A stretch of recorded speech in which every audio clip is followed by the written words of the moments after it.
சங்கீதம் 144 அதிகாரம். தாவீதின் சங்கீதம்.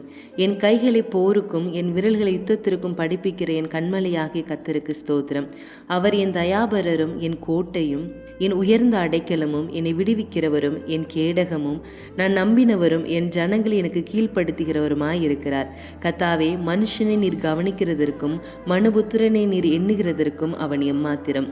மனுஷன் மாயைக்கு ஒப்பாயிருக்கிறான், அவன் நாட்கள் கடந்து போகிற நிழலுக்கு சமானம். கர்த்தாவே, நீர் உமது வானங்களை தாழ்த்தி இறங்கி பர்வதங்கள் புகையும்படி அவைகளை தொடும். மின்னல்களை வரவிட்டு சத்துருக்களை சிதறடையும். உமது அம்புகளை ஏய்ந்தவர்களை கலங்கடியும்.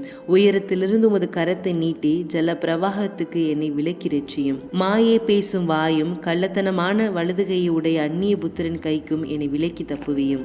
கர்த்தாவே, நான் உமக்கு புதுப்பாட்டை பாடுவேன். தம்புருவினாலும் 10 நரம்பு வீணையினாலும் உமை கீர்த்தனம் பண்ணுவேன்.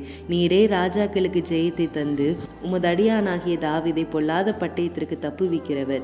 மாயை பேசும் வாயும் கள்ளத்தனமான வலதுகையும் உடைய அந்நிய புத்திரன் கைக்கு என்னை விலக்கி தப்புவியும்.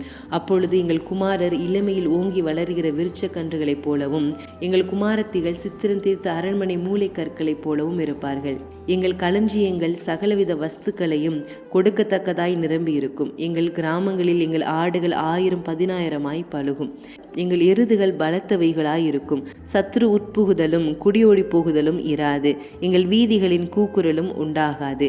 இவ்விதமான சீரை பெற்ற ஜனம் பாக்கியமுள்ளது. கர்த்தரை தெய்வமாக கொண்டிருக்கிற ஜனம் பாக்கியமுள்ளது.